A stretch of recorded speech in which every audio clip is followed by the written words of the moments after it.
Japan makes me a happier person. Hey guys, I've lived in Japan for more than 10 years now, and I've changed in so many ways.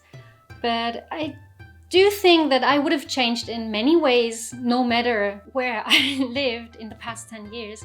I mean, obviously, anyone who turns 10 years older will go through several changes, I guess. But I do think that some of my changes are due to my living in Japan. It's probably easier to notice changes that are visible to the eye. So let's start with that. So obviously, 10 years in Japan, I have aged 10 years. I would have aged anywhere in the world, but I do think people do age well in Japan. So I think the 10 years I've spent here were very kind to me. I attribute it to the super cool Japanese cuisine, probably also green tea, because I drink a lot of green tea and apparently it slows down the aging process. So maybe thanks to that, I still look like I'm fresh out of the eggshell. So anyways, another visible change is that I always drop 5 kilograms while I'm in Japan. It's not something that I consciously do to fit in better, because I'm thin anyways. So yeah, I don't try to drop 5 kilograms, but somehow I do. Whenever I'm in Japan, I lose 5 kilograms. Whenever I go back to my home country, I will gain those 5 kilograms back over the course of 2 to 4 weeks. And then it will just stop. Same. When I come back to Japan, it takes about 2 to 4 weeks and I'll drop 5 kilograms. And then I stop dropping weight, which is a good thing, I think. I also attribute this to the Japanese cuisine, which is very healthy and low calorie. It's not to my moving more in Japan, because I live in the countryside, so I don't walk everywhere like people in Tokyo or Osaka would. I use the car a lot of the times when I go out of the house. I move just as much in Germany as I do while I'm in Japan, so I think it's just about the food and green tea, I guess. Another visible change is that my facial expression changes while I'm in Japan. So thanks to the language, you don't have to move your mouth as much. There is this episode when a friend of mine got asked what was her favorite Japanese word, and she answered katazuke.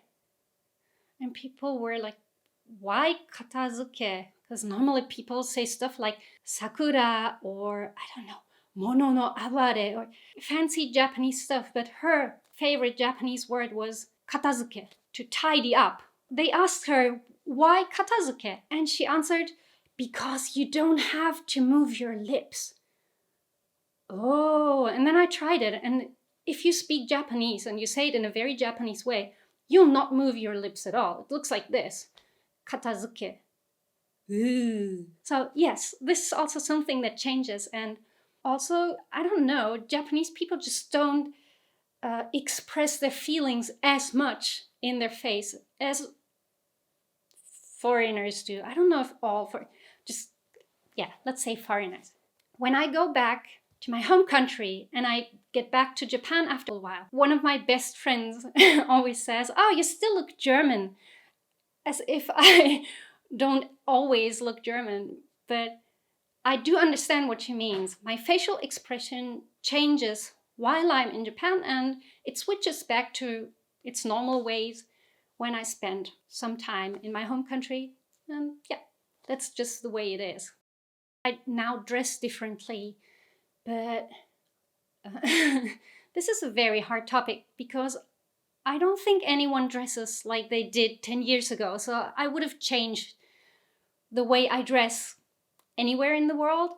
But I did adapt to the Japanese culture. So when I think back to my first year, when I walked around the city in a tank top, that still embarrasses me to this day. Because you do stand out if you only wear a tank top. I did wear pants, obviously, but no, I mean, I didn't wear a jacket or anything. But now most times I layer up and I don't usually show my shoulders or my cleavage that I don't have when I'm in a supermarket or I don't know, just out.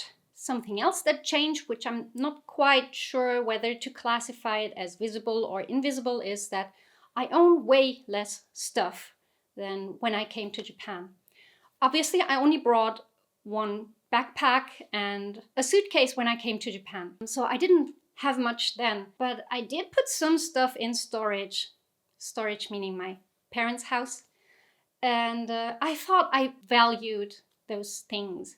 Turns out I don't value things at all. I just need stuff that I daily use or love. If you've ever heard of KonMari, Kondo Marie, the declutter master of Japan, you'll probably know where I got that influence. Kyushu, being very moldy in summer months, really helps with the selection. Moldy, buy. Not buying this again. So now for the invisible changes. My first point would have been that I have better taste since I've come to Japan, but my weirdly colored hair makes it really hard to bring that point across, so let's just drop it. But I literally do have better taste. Japanese dishes are normally not seasoned as intensely as German dishes or the American or Italian dishes I've tried. And it does help with teaching your taste buds to look for flavors. I do think I can appreciate food way more since I've come to Japan.